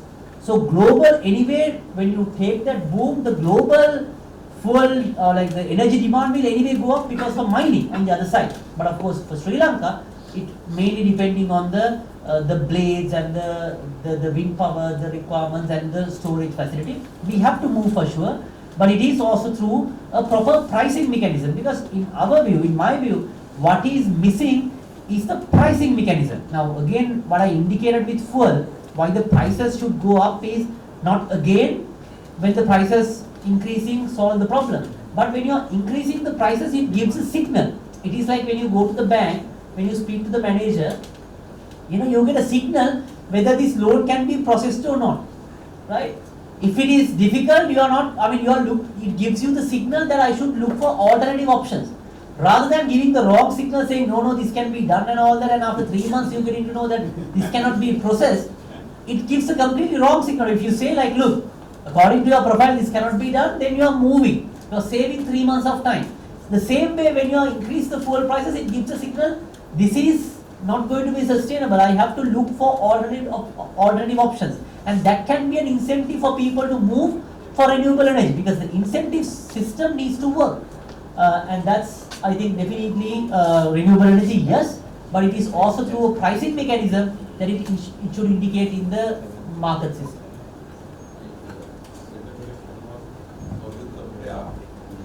Sri Lanka, in comparison with the peers in the region, where do we stand as far as the crisis is concerned? Are we on a better footing, or are we on a I think we are kind of on a equal footing.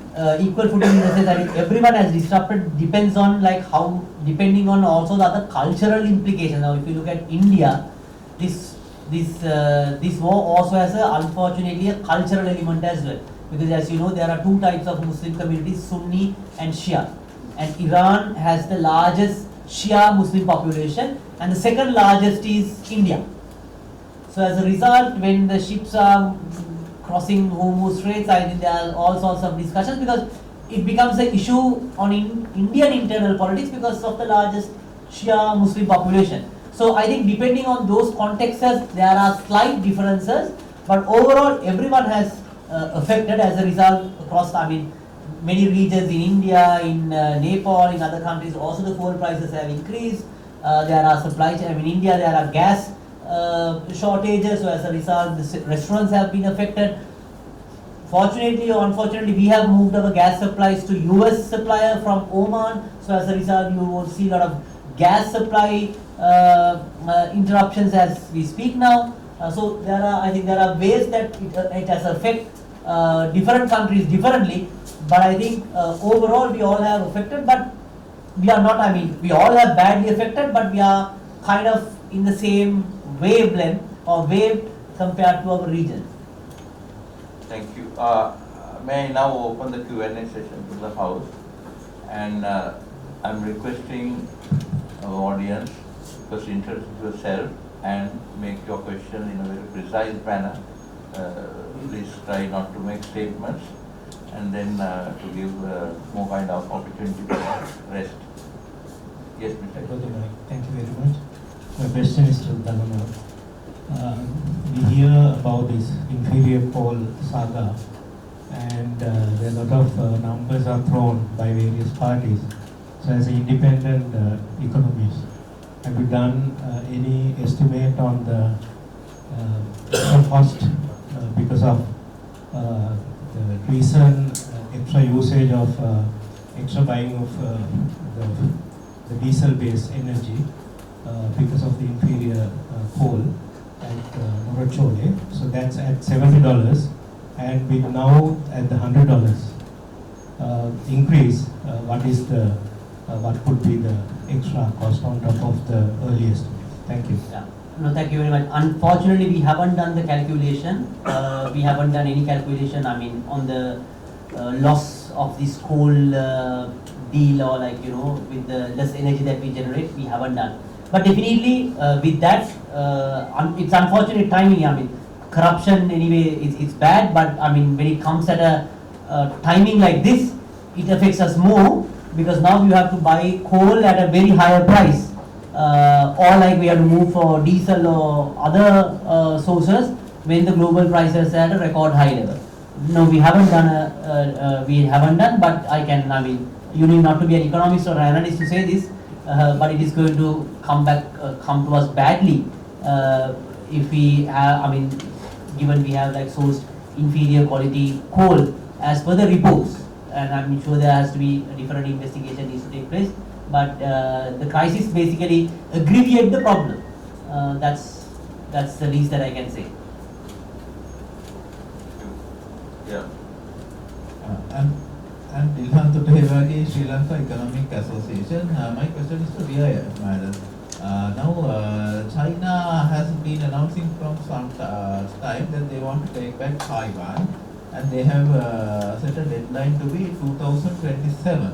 So, in a way, we expected move by China actually before 2027 comes. With the global situation here, I mean, it's a very what I would like to know from you is around when is China likely to try to take Taiwan and effectively intensify the global war situation? In your opinion, when is it going to be? The exact timing is going to be? Right, thank you. The global culture has changed. What the Americans has showcased in Venezuela is that you want to do, you do it. So the very terminology that they introduced, rule-based order, has gone for 6. So today context, you want to do it, you have the wherewithal, you go for it. what the world can do? Nothing. So will China go for Taiwan? I don't know how Beijing is thinking about it, but this is the ideal time. See, it is very easy to start wars, but it is very difficult to stop wars. And that is what the Americans are right now at. They find it difficult to stop it. So that is why in the military there's a science that always you issue this kind of an end state. You work for the end state. So these are the things that we have to understand. And in the Indian Ocean region, what if India decide we'll also press our things? It can happen. So it is up to the statecraft to decide on what will be the potentials, what will be the likeliness of these things. This all boils down to strategic planning. Now let's have a look at our storage capacities. 30 days, 1 month. Do we need to construct new tanks? The Britishers built those tanks in 1925 for us. And those tanks are there in Tripoli. Have you ever thought about doing it? Yes, we thought about it, but nobody wanted to do it. But because the storage doesn't give you any commissions. So as a result today, we find that we are at doldrums. Restricted for mere 1 month of reserves, whereas all the regional countries maintain at least 3 months of reserves. Salli podi bandata වැඩක් නැහැ. That salli ටික එකපාරටම vanish. මේක අපිට 95 වුණා. If you can recollect, when the President Chandrika Kumaratunga came into power, all of a sudden there was these peace deals and peace movement, Sudunelu. So you want to spend less on defense and less on more in economy development. But within a year, all that was reserved and developed and saved money was gone for military. Similar thing today. So we may have reserves, but in a big time, all those reserves can be vaporized in a single move. So these are the lessons that the statecraft has to learn, and we as practitioners, analysts, it is our role to study these things and point out the potentials of dangers in it. But will the statecraft listen? Your guess is as good as mine. Thank you. Thank you. I think Dr. Hillary Correct. Your turn. This present scenario, I think the Middle East is not stable. Now, especially the United Arab Emirates was quite stable and they were developing very fast. Now, I think there is an opportunity for us to take some of their development things, like the financial sector. Actually, we were like getting to become a financial hub here. What are the opportunities?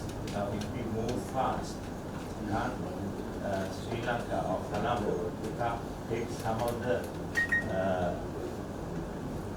the businesses of the United Arab Emirates?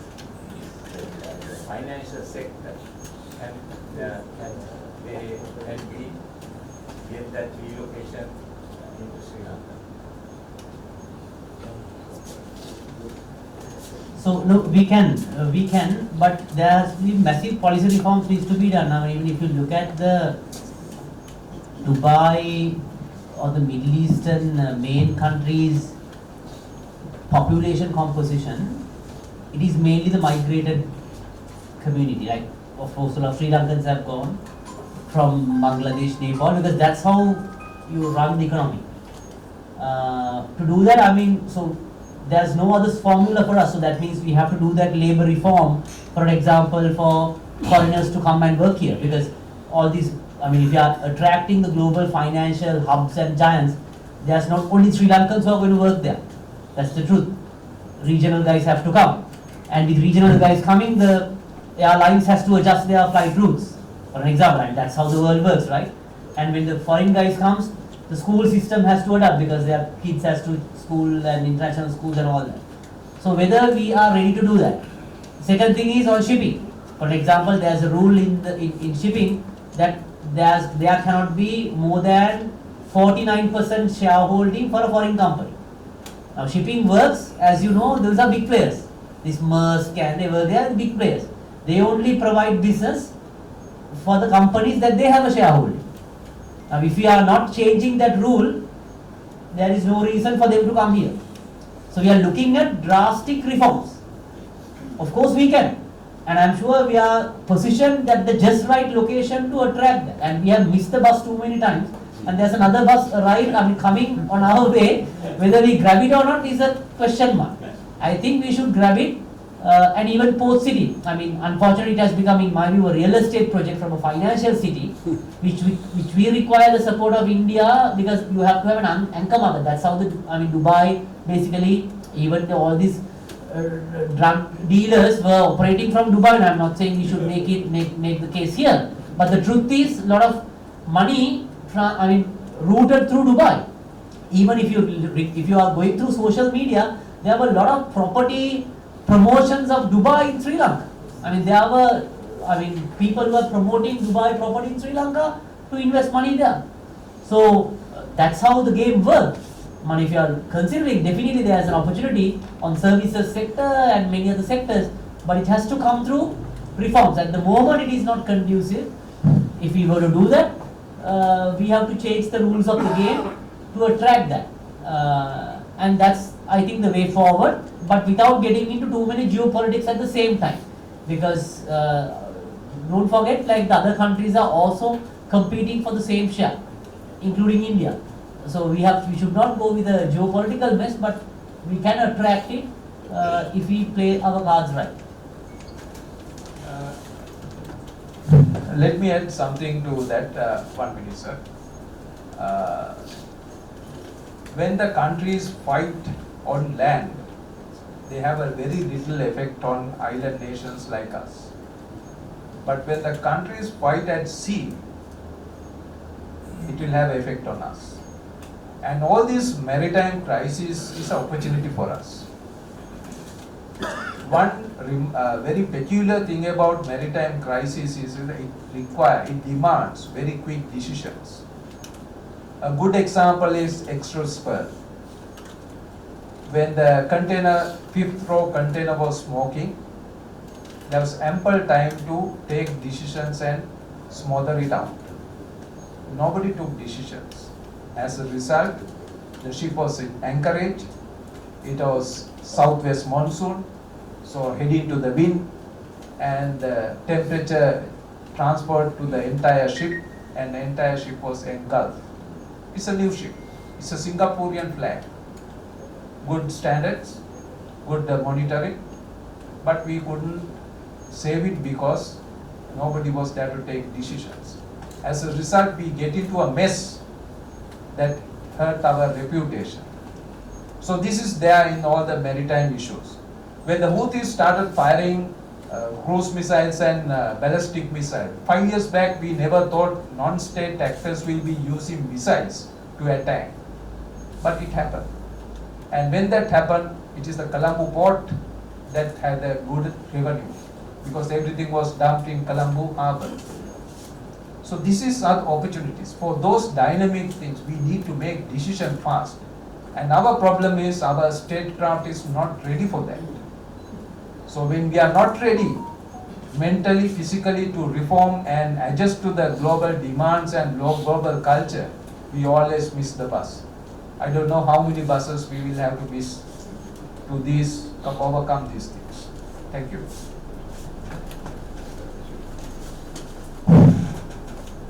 Brigadier on rendition. The way forward for Sri Lanka from the Gulf War, as I see it, is for Sri Lanka to reduce its import dependence. We are an extremely import dependent country, and as long as we are an import dependent country, will be at the mercy of upheavals like what's happening. Why aren't, and this is a lesson that we have, refused to learn over the last 78 years. In India, they learned the lesson, they started on this mission to depend on themselves from day one of their independence. In 1948, when they got independence, there were famines in India. I think the young generation does not know this.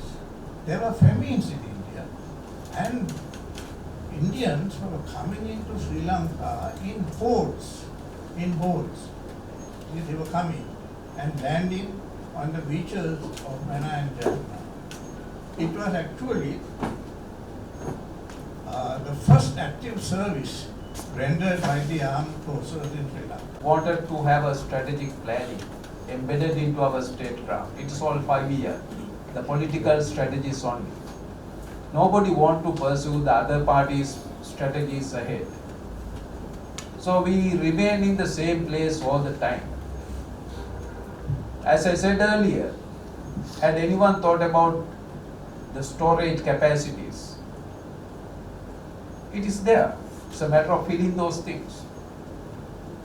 And if anybody want to develop on our ports and harbors, there's a saying that government can build ports and harbors, but whether to keep that harbor or whether to kill that harbor is decided by multinational companies. A good example is Jawaharlal Nehru Terminal in Navi Mumbai. Massive complex. They started that one with the Jaya Container Terminal modification in early 80s, idling, because in that time the Indian economy was closed and it was controlled by government. But Colombo was thriving. So the moment they were privatized and made that reforms were done, the rest was history. So it is not that we have not done it, but somewhere along the line, our political masters fail to understand the relevancy of these things in our statecraft. As a result, we are in a fix. Thank you, sir. Some time ago we were talking about gas reserves in the Gulf of Mannar. We were auctioning plots. Now with the oil prices going up, and also for security, gas security should be not be within their option. I will shed some light on this. Sometimes back, Pathfinder Foundation had a seminar on that one. The complete lecture is on the YouTube. So in 50s we had this oil exploration with the Russian assistance centered in Talemena Island. And then again in 2000 we had this Cairns project that was looking at off Kalpitiya, what we call the Kaveri Basin. There are two deposits that was identified as El Dorado and Barracuda. It was gas deposits, but those are not in economical quantities. So they were sealed down because there's no return for that investment. But it doesn't mean that the potentials are there. Potentials are there. The industry has not yet developed into that one.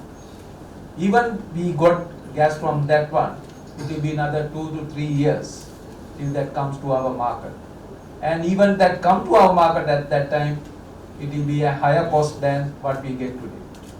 So this is the reality. So don't get carried away by this euphoria. It is far away.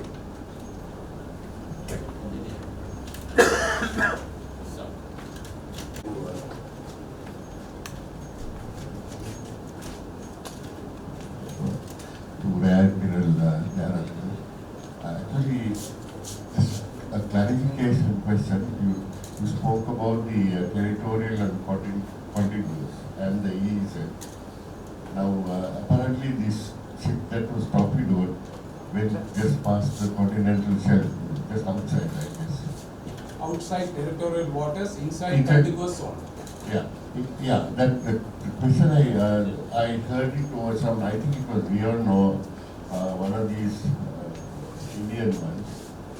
And thankfully, just on the same, now I understand why the Indians more or less support the, all Indian broadcasting support Tehran. And now I think you said why. Thank you. The question was, what is about if this torpedo, if the ship was torpedoed, that there is some convention that requires it to be informed to the nearest, zone of safety or whatever it is, for them to come and assist. And Beyond- I had another question. Right. Beyond 12 nautical miles territorial waters, the definition is international waters. Beyond 200 nautical miles exclusive economic zone, the term is high seas. And all these have definitions laid down in United Nations Convention on Law of the Sea. Then how to deal with shipwreck and these things are covered in San Remo manual. San Remo is the city in Italy. So there's an agreement and we are a signatory for that also. So that detail about the casualties and how to treat. But we are the warring parties, the two sides, and we are the third party. As it happened in our search and rescue region, the state is responsible to extend the help and save them. And Americans have initiated that part. It was after the torpedo, they emailed and told that there's an incident. They didn't say it is a torpedo. They said there's an incident, and based on that, Marine Rescue Coordinating Center activated their SOPs and they recovered. The second one was the number of vessels that go past Fernando, generation, that type of thing. Is there they pass through our territorial waters, isn't it? Vessel passages. These have been allowed. They don't charge it. Yes, we cannot charge as we want. No, it is not allowed. So the warships generally don't get into the territorial waters without prior consent because it is considered as a violation of sovereignty. Right. Okay, I'll allow the last question. I'm Wijayaratne. All our economic, the vital point, Marmastan. That's the way it is. Okay, so thank you very much the two speakers for coming here on our invitation and sharing their expertise. And also I would like to thank the audience for engaging themselves in very constructive dialogue. Really paved the way for us to Give away the token of appreciation to our guest speakers. And let me now invite the head table to come forward. Ladies and gentlemen, please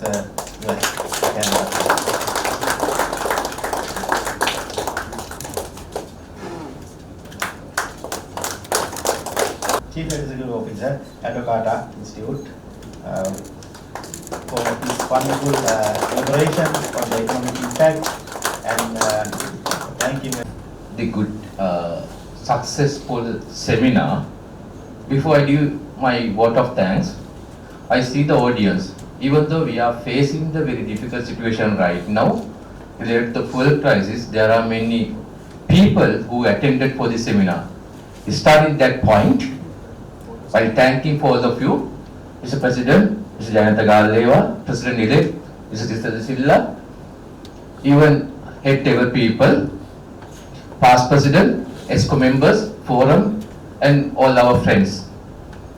So, I thought, as OPA, National Issues Committee and the Seminars and Workshop Committee decide without going for a post-mortem. I think Sri Lanka is very experienced to do a post-mortem. After happening something, we can do many things, but we thought as OPA, we want to conduct that kind of awareness kind of session to educate our people. So that's why we started to do that kind of seminar. This is the very kindly essential topic, we must do it. So to emphasize something, I think all the speakers who address a lot of areas, they share knowledge with us. while thanking, I want to extend my sincere thanks to Admiral Jayaratne, former Chief Hydrographer, Sri Lanka Navy. So I think you accepted our invitation within the few notice period, and you delivered very successful information with us, sharing your knowledge. You emphasize one thing: our generations, if you look at the future generations, they are much aware than the our situations. So this is the message, I got it from your thing. This is very important for us. Thank you very much, sir, for accepting our invitation and delivering your knowledge within us. Then coming back to the second speaker, Mr. Dhananath Fernando, Chief Executive Officer, Advocate Institute. I think without your presentation kind of things, you delivered your knowledge and you expressed your ideas. Most important thing, we know that we are facing many issues, but we are looking at the opportunities as well. He pointed out opportunities where we have right now. As a country, as a people, what is our duty for that situation to uplift our country? Then I want to thank Mr. Bhanu Wijayaratne, Vice President, Chairman of the National Issues Committee, jointly with Engineer Chamili, Chairman of the Seminar and Workshop Committee. Jointly they conduct the event, timely topic to educate us. Thank you very much, both of you and your team. Finally, I want to thank our Center Director and the staff who has worked towards the success of this seminar. Thank you very much for your all. Finally, I want to thank all your participants. Without you, I think you raised the question, you asked the questions, you got the clarifications. It's a live session we have been conducted. Thank you very much for you all. Lanka Hospital, they supported us to conduct that event very successfully. While thanking for them, I invite all our audience to come for a dinner. Thank you very much. Good night.